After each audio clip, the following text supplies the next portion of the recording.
विकसित भारत जी राम जी के संदर्भ में आज जिला सरसा के अंदर जिला कार्यशाला है, जिसके अंदर मेरी पार्टी ने ड्यूटी लगाई है। तो जो विकसित भारत जी राम जी का जो हमारा ग्रामीण रोजगार योजना है, और ये पहले मनरेगा के नाम से जानी जाती थी। अब इसका नाम विकसित भारत जी राम जी रखा गया है। और जैसा कि आपको पता है, मोदी जी सुधार करने में बहुत ही वो करते हैं कि कोई भी चीज़ है उसका सुधारीकरण करें, तो उसी को सुधार करने के लिए इन्होंने जी राम जी का नाम दिया है। जिसके अंदर जैसे पहले 100 दिन का रोज़गार की गारंटी थी, लेकिन इसके अंदर सवा सौ दिन की गारंटी है।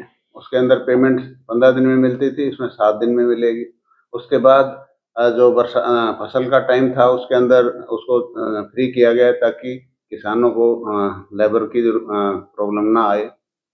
इसी तरह आपका जो पहले भ्रष्टाचार होता था कि काम होता नहीं था, फर्जी जॉब कार्ड बना दिए, तो उसमें भ्रष्टाचार होता था। लेकिन अब जो जियो टैगिंग हुई है, जो आपका फिंगर जो प्रिंट से आपकी हाजिरी लगेगी और एक्चुअल में जो काम होगा उसी की पेमेंट एक्चुअल बेनिफिशियरी के पास जाएगी, तो एक भ्रष्टाचार कम हुआ है। तो जो देश के प्रधानमंत्री जी एक जो विकसित भारत का जो एक विज़न है उनका 2047, उसको पूरा करने के लिए ये जी राम जी की योजना सटीक बैठती है। और जो कांग्रेस वाले जो विरोध करते हैं कि महात्मा गांधी जी का नाम हटा दिया इस योजना से, तो महात्मा गांधी जी खुद भई हाँ, कहते थे कि जो हमारा विकास है, जब तक हम लास्ट गाँव तक नहीं पहुँचेंगे तब तक विकास नहीं माना जाता। तो उनकी भी यही योजना थी, उनका भी भावनाओं का इसके अंदर जो कदर की गई है।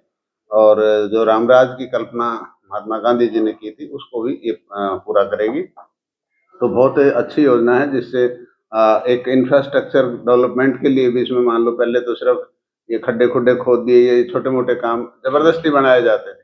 लेकिन इस योजना के तहत आपके जो गाँव के चाहे जल प्रबंधन का हो, चाहे आपकी कोई सड़क बननी है, चाहे और दूसरे जो इंफ्रास्ट्रक्चर के काम है वो करेंगे। तो इससे एक असेट्स भी हमारे पैदा होंगे। तो इसमें सोशल, सामाजिक और आर्थिक उन्नति होगी, और गरीब आदमी को एक सवा सौ दिन की एक गारंटी है, जिसको इसका लाभ मिलेगा। कांग्रेस द्वारा जो है मनरेगा बचाओ के लिए रैली भी निकाली जा रही है, क्या कहेंगे? देखो, कांग्रेस के पास कोई मुद्दा नहीं है, और आपने देखा होगा गलत नैरेटिव सेट करने में कांग्रेस माहिर है।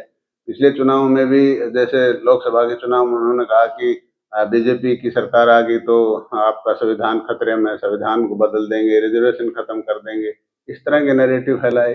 अभी थोड़े दिन पहले एसआईआर का नैरेटिव फैला रखा है कि एसआईआर नहीं होना चाहिए, ये नहीं होना चाहिए, और उसका नतीजा भी जनता ने बिहार चुनाव में दे दिया। बिहार के अंदर इतनी अच्छी मेजोरिटी से एनडीए की सरकार बनी है, तो जनता ने इसको जवाब दे दिया। अब इसको भी लेकर के दुष्प्रचार कांग्रेस कर रही है, लेकिन पार्टी ने हर जिले के अंदर और मंडल लेवल पर भी, हम बूथ लेवल तक भी लोगों को समझाएंगे कि इससे आम जो जिनको लाभ मिलना चाहिए उनको लाभ मिलेगा, और ट्रांसपेरेंसी से मिलेगा, और बेहतर तरीके से इस योजना का लाभ गरीब आदमी को मिलने जा रहा है। बिल्कुल, भारतीय जनता पार्टी का जो अंत्योदय का जो सिद्धांत है कि समाज के अंदर अंतिम व्यक्ति तक हमारी जो सरकार की योजनाएं हैं उनका लाभ मिले, और उसी दिशा में मोदी जी काम कर रहे हैं। और जब तक आप कितनी ही योजना बना ले, लेकिन जब तक आम जनता की भागीदारी उसके अंदर नहीं होगी, तो वो योजना भी कामयाब नहीं होती। और यही कारण है कि आज हम जिले वाइज, मंडल वाइज, बूथ वाइज जाकर के इन योजनाओं के बारे में जनता को बताएंगे, ताकि जनता खुद इन चीज़ों को एक्सेप्ट करे।